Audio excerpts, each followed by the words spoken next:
आदरणीय चंद्रबाबू नायडू जी,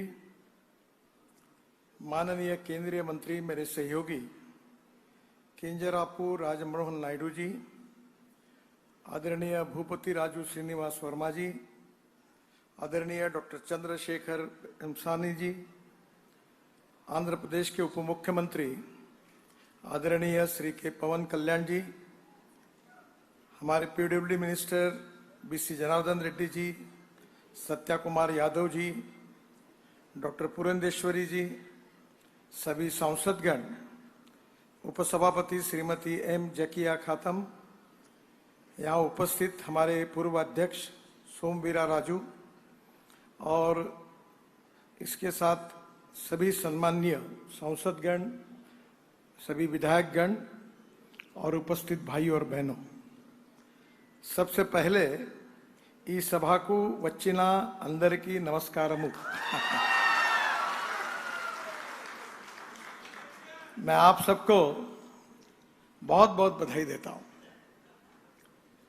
किसी भी देश में और किसी भी राज्य में विकास के लिए चार बातें बहुत जरूरी होती है: water, power, transport and communication.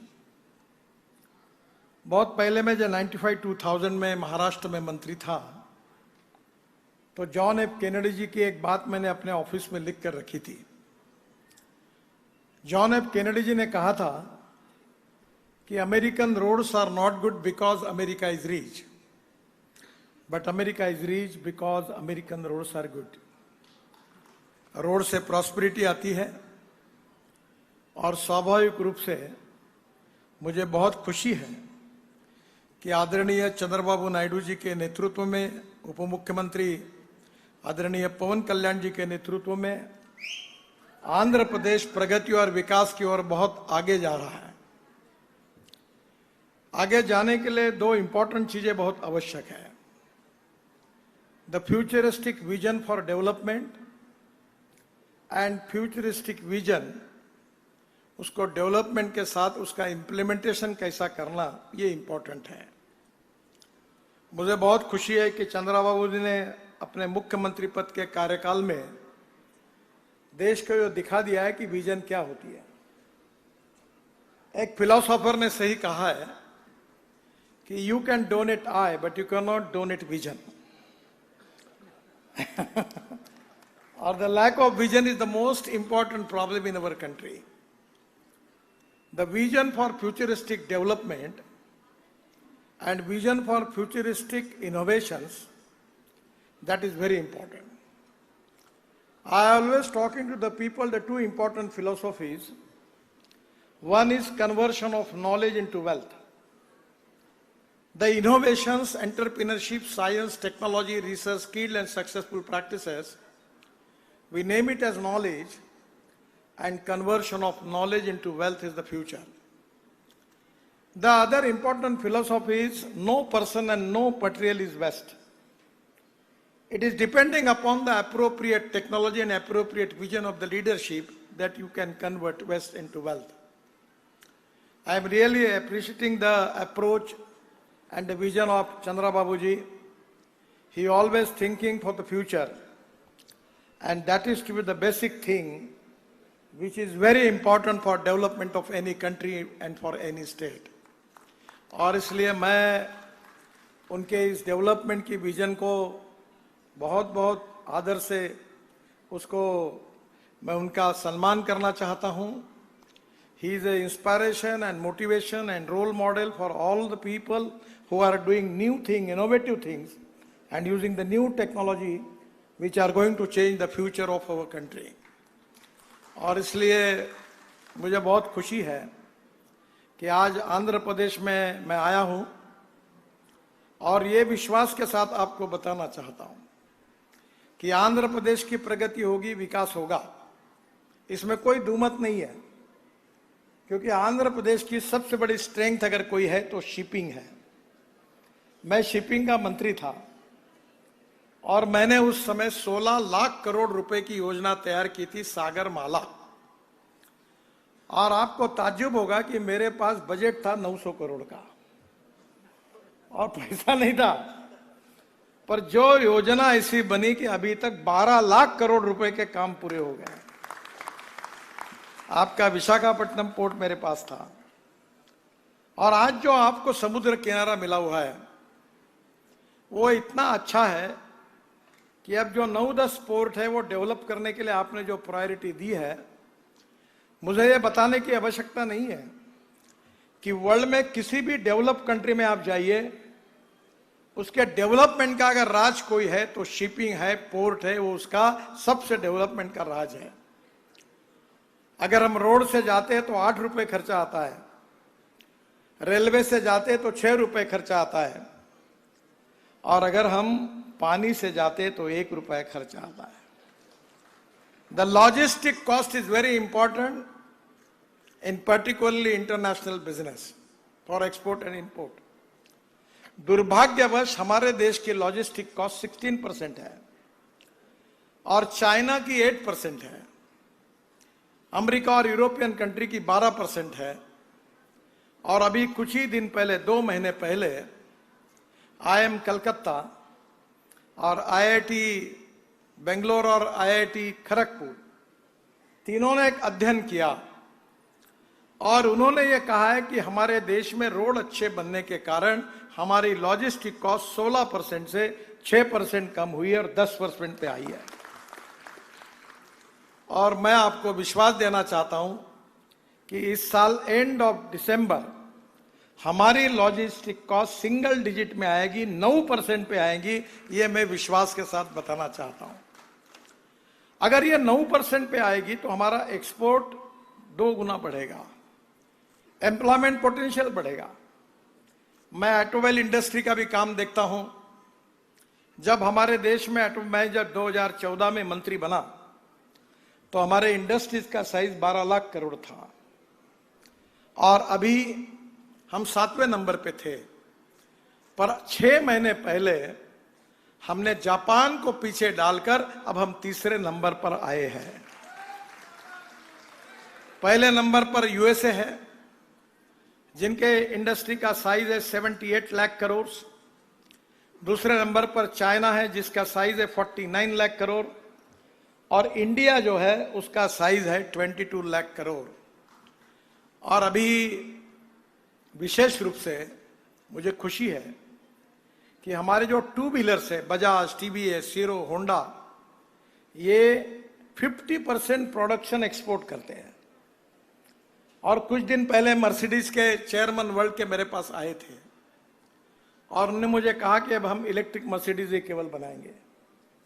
और मेरा प्रिय विषय है कि diversification of agriculture towards energy and power sector. मैं किसान हूं, ज्यादातर खेती में काम करता हूं, 3 चीनी मिलें चलाता हूं, 4, और मेरा यह सपना था कि हमारा देश का किसान अन्नदाता बनकर काम नहीं होगा। और मुझे खुशी है कि आदरणीय मोदी जी के नेतृत्व में अब हमारा किसान केवल अन्नदाता नहीं है, हमारा किसान ऊर्जादाता बना है, बिजली तैयार कर रहा है। इतना ही नहीं तो हमारा किसान केवल ऊर्जादाता नहीं, अब ईंधन दाता बना है। मैं चंद्रबाबू जी को प्रार्थना करूंगा कि इथेनॉल, आप जब अटल जी की सरकार थी, राम नाईक पेट्रोलियम मंत्री थे, तो 2004 में हम लोग ब्राजील गए थे और वहां से हम इथेनॉल लेके आए, और 2004 से मैं इथेनॉल का एम्बेसडर बना हूं। और ये बात इंपॉर्टेंट है कि आउट ऑफ बॉक्स जब कोई बात करता है तो कोई लोग विश्वास ही नहीं रखते। इट टेक्स सम टाइम, पर आज देश में 1 लाख करोड़ रुपए की बचत इथेनॉल के कारण हुई। मक्के से इथेनॉल बन रहा है, ब्रोकन राइस से इथेनॉल बन रहा है, शुगर केन जूस से बन रहा है, मोलाइसिस से बन रहा है, ये राइस स्ट्रॉ जो है परली, इससे भी बन रहा है, और बांबू से भी बन रहा है। और मैं अभी हमारे एविएशन मिनिस्टर को कह रहा था कि वो दिन अब दूर नहीं है कि देश के हवाई जहाज किसानों ने तैयार किए हुए हवाई ईंधन पर चलेंगे। आप मेरे ऊपर विश्वास रखिए, मैं झूठ बोलने वालों का नेता नहीं हूं। मैं जो बोलता हूं वो डंके की चोट पर पूरा करके दिखाता हूं। You believe me. और हमारे मंत्री जी निश्चित रूप से आने वाले समय में इथेनॉल से अभी हम आइसोब्यूटेनॉल बना रहे हैं। अब आइसोब्यूटेनॉल जो है वो डीजल में 10% डालने का टेस्टिंग शुरू हुआ है और इथेनॉल से एविएशन फ्यूल भी बन रही है। और मेरे यहां भी अगले सप्ताह में मीटिंग है कि एग्रीकल्चर इक्विपमेंट, ट्रैक्टर्स वाले, हार्वेस्टर वाले और उसके साथ कंस्ट्रक्शन इक्विपमेंट वालों को मैंने बुलाया है और मैंने उनको कहा नो डीजल, आप इलेक्ट्रिक पर जाइए, आप इथेनॉल पर जाइए, आप कुछ भी करना है तो आप आइसोब्यूटेनॉल पे जाइए और हाइड्रोजन पर जाइए। Ethanol, methanol, biodiesel, bio LNG, CNG, electric. और जब मैं इलेक्ट्रिक कार की बात कर रहा था और as a transport minister electric car को जब लॉन्च किया था तो पत्रकार मित्र मुझे पूछते थे कि इलेक्ट्रिक गाड़ी अगर रास्ते में बंद पड़ेगी तो धक्का मारने के लिए आप आओगे क्या? अब कोई नहीं पूछता। अब इलेक्ट्रिक ट्रक आ रही, इलेक्ट्रिक बसेस आ रही है। जब मैंने इलेक्ट्रिक कार और ट्रक शुरू हुई थी, बसेस शुरू हुई थी, तब लिथियम आयन बैटरी की कीमत जो पर किलोवाट पर आवर $150 थी और आज लिथियम आयन बैटरी की कीमत $55 पर किलोवाट पर आवर आई है। और बैटरी केमिस्ट्री में भी बदल हो चुका है। सोडियम आयन, लिथियम आयन के साथ साथ sodium ion, zinc ion, aluminium ion, new chemistry develop हो रही है और ऑटोमोबाइल इंडस्ट्री तो आगे से बढ़ रही है। चंद्रबाबू जी, मेरा मिशन है कि 5 साल के अंदर हिंदुस्तान को वर्ल्ड की नंबर 1 की ऑटोमोबाइल इंडस्ट्री बनाना है। This is the industry which is up till now creates 4 crore 50 lakhs jobs. This is the industry as a part of GST. Maximum revenue to the state and central government. This industry is now, it is to be giving to the GST as a revenue to the state and central government. और ये this is industry है जो आत्मनिर्भर भारत जो प्रधानमंत्री का सपना है उसमें सबसे ज्यादा एक्सपोर्ट इस इंडस्ट्री का है और आंध्र प्रदेश में इसका विकास हो रहा है और आने वाला वो दिन दूर नहीं है। हम जिस प्रकार से अल्टरनेटिव फ्यूल और बायोफ्यूल में काम कर रहे हैं, अब G20 में हमने हमारा कोलैबोरेशन और बढ़ा है। मैं अभी ब्राजील में गया था, वर्ल्ड के लोग आए थे और मैं किसान हूं इसलिए मैं पीछे पड़ा था कि मुझे इथेनॉल पर चलने वाला फ्लेक्स इंजन का ट्रैक्टर चाहिए। लोग विश्वास नहीं रखते, मेरे पास हाइड्रोजन पर चलने वाली गाड़ी है टोयोटा की, उसका नाम है मिराई। मिराई जापानी वर्ड है, उसका मतलब है फ्यूचर। वो हाइड्रोजन पे चलती है। फिर मेरे पास 100% इथेनॉल पे चलने वाली गाड़ी है, वो भी टोयोटा की इनोवा है जो 60% बिजली तैयार करती है और 40% इथेनॉल पे चलती है और जिसके कारण पेट्रोल की तुलना में जितना एवरेज मिलता है तो पेट्रोल की कीमत 25 रुपए लीटर आती है। Import substitute, cost effective, pollution free और इंडिजिनस। और इसलिए पूरे वर्ल्ड में अल्टरनेटिव और बायोफ्यूल पे हमारे जो वाहन होंगे ये वर्ल्ड में जाएंगे और आंध्र प्रदेश में भी इसमें काफी काम हो रहा है। मुझे विश्वास है कि हमारे देश के रोड नेटवर्क के बारे में बहुत कुछ बोलने लायक है। मैं बहुत कुछ, मेरे पास नोट्स पड़ी पर मैं ज्यादा कुछ बोल के समय खराब नहीं करूंगा। मैं 2.5 लाख करोड़ के काम ऑलरेडी आंध्र प्रदेश में कर रहा हूं और आज हमारी मीटिंग हुई। निश्चित रूप से इस साल के फाइनेंशियल ईयर को एंड करने के पहले हम 1 लाख करोड़ के नए काम आंध्र प्रदेश में शुरू करेंगे और मैं विश्वास दिलाना चाहता हूं कि आंध्र प्रदेश का रोड इंफ्रास्ट्रक्चर 2 साल के अंदर अमेरिका के बराबर होगा, ये मैं आपको विश्वास देना चाहता हूं। जो रोड अच्छे बन रहे हैं, जो फ्यूल में बदलाव आ रहा है, जो किसान हमारी ऊर्जा तैयार कर रहा है, वो अन्नदाता नहीं, ईंधनदाता नहीं, ऊर्जादाता नहीं, अब बिटुमिन भी बन रहा है। आपका जो राइस स्ट्रॉ है उससे हमने बिटुमिन बनाया और नागपुर जबलपुर नेशनल हाईवे पे 1 किलोमीटर रोड, ये जो आप परली को क्या कहते हैं, राइस स्ट्रॉ को क्या कहते हैं? परली कहते हैं, पैडी। अब उससे हमने बिटुमिन बनाया और 1 किलोमीटर रोड वो बिटुमिन यूज किया नागपुर जबलपुर रोड पर। Central research road organisation government की संस्था है और प्राज दोनों ने बनाया और सर्टिफाई किया कि this road prove to be better than petroleum bitumen, तो हमारा किसान बिटुमिन दाता भी बन गया। अब हमारा किसान हवाई ईंधन दाता भी बनने वाला है।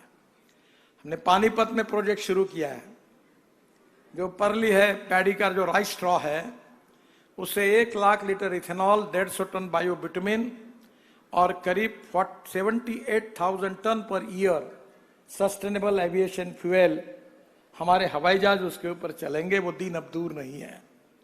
इंपोर्ट को कम करना और एक्सपोर्ट को बढ़ाना, रोजगार को निर्माण करना और ग्रोथ रेट को बढ़ाना, ये हमारे सामने सबसे महत्वपूर्ण बात है। मुझे बहुत खुशी है कि आंध्र प्रदेश सभी बातों में आगे निकल रहा है। अगर लीडरशिप अच्छी होगी और सरकार अच्छी होगी तो ये सही में डबल इंजन की सरकार है।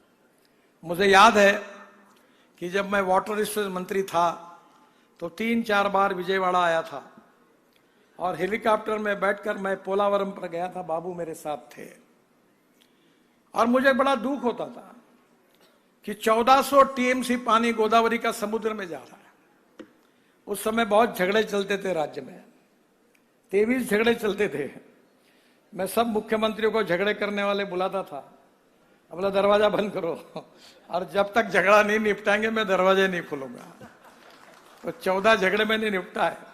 पंजाब, हरियाणा, उत्तर प्रदेश, राजस्थान, हिमाचल, उत्तराखंड, बहुत निपट गया। पर उस समय मैंने एक योजना तैयार की थी, और आज थोड़ा सा आप फिर से उसको जरूर करिए, क्योंकि मैं किसान हूं और पानी से क्या हो सकता है मैं समझ सकता हूं। मैं ऑर्गेनिक फार्मिंग भी कर रहा हूं, मेरी पत्नी खेती देखती है।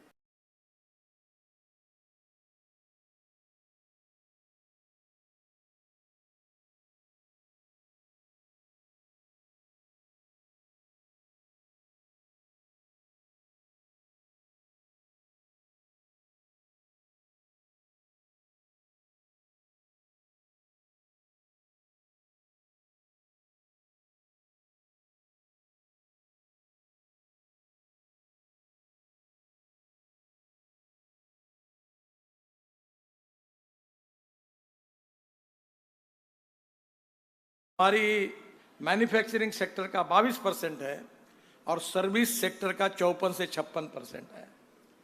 जिस दिन एग्रीकल्चर का कंट्रीब्यूशन 22% होगा, उस दिन हिंदुस्तान की तस्वीर बदलेगी और जो मोदी जी हम कह रहे हैं हम सबको, वो आत्मनिर्भर भारत बनेगा। गांव गरीब मजदूर किसान का कल्याण होना चाहिए। और मुझे खुशी है कि मक्के से इथेनॉल बनना शुरू हुआ, तब फूड वर्सेस फ्यूल, हमारे देश में बड़े बड़े विद्वान लोग हैं, बड़ा झगड़ा चला। मैं कैबिनेट में बड़ा आग्रह किया, मैंने कहा नहीं ये करना ही चाहिए। बहुत चर्चाएं हुई, सरकार ने परमिशन दी। तब कॉर्न की कीमत 1200 रुपए क्विंटल थी, 1200 रुपए क्विंटल। और जैसे हमने इथेनॉल शुरू किया तो आज कॉर्न की कीमत 2600 रुपए क्विंटल हुई। किसानों को अच्छा भाव मिला। जो 1800 रुपए क्विंटल की एमएसपी थी, आज उनको 2400 रुपए मिल रहा है। और पंजाब, उत्तर प्रदेश, बिहार, कौन 3 गुना लग गया। मुझे लगता है यही देश की प्रगति और विकास के लिए आवश्यक है। रोड इंफ्रास्ट्रक्चर अच्छा बनाना, ये जिम्मेदारी प्रधानमंत्री जी ने मुझे दी है। मैं इंजीनियर नहीं हूं, बहुत विद्वान भी नहीं हूं, पर मुझे योगायोग से 13 डॉक्टरेट मिली, डीलिट मिली।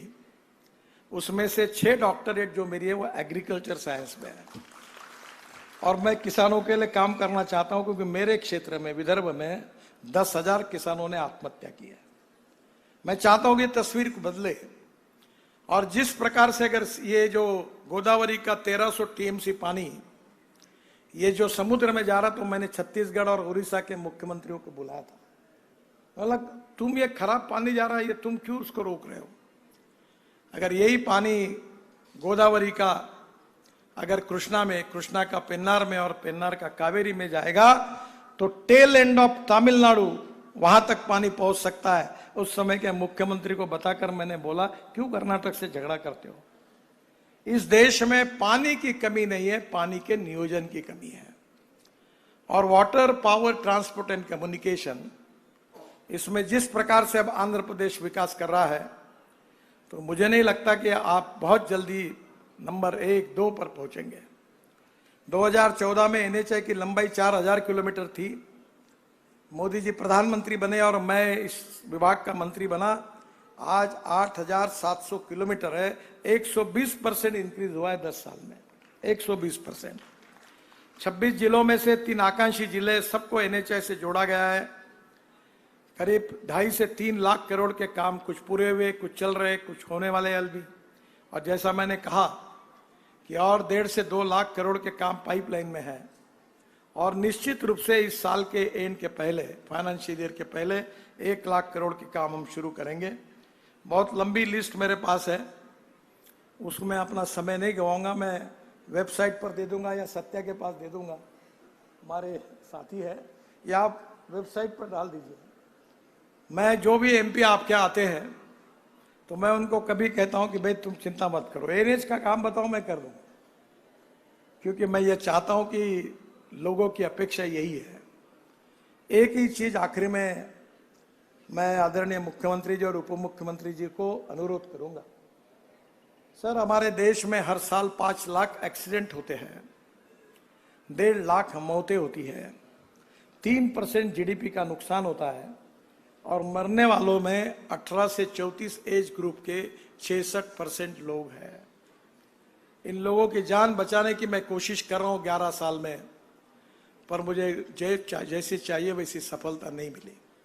अभी आपने शंकर महादेवन का गीत सुना, ये हमारा एंथम है रोड सेफ्टी का, 22 भाषा में आया है। अमिताभ बच्चन और मैंने मिलकर हमने बहुत प्रोग्राम भी किए लोगों को जागरूक करने के लिए। अब हमारे रोड में भी हम लोग जो ब्लैक स्पॉट्स है उसको इंप्रूव कर रहे हैं। आंध्र प्रदेश में भी एक्सीडेंट की संख्या थोड़ी ज्यादा है।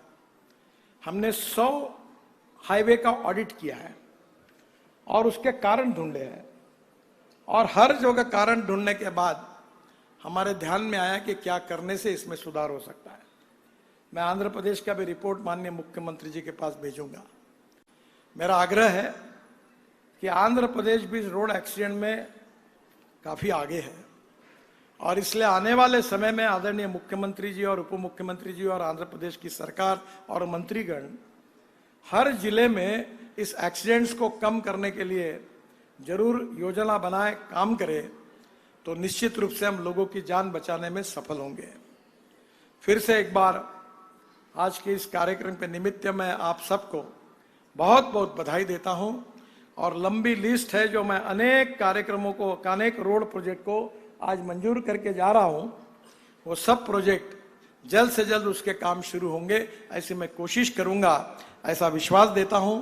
फिर से एक बार आदरणीय मुख्यमंत्री और उप मुख्यमंत्री जी को और पीडब्ल्यू मिनिस्टर को उनके सहयोग के लिए बहुत बहुत धन्यवाद देता हूं। नमस्कार। भारत माता की जय।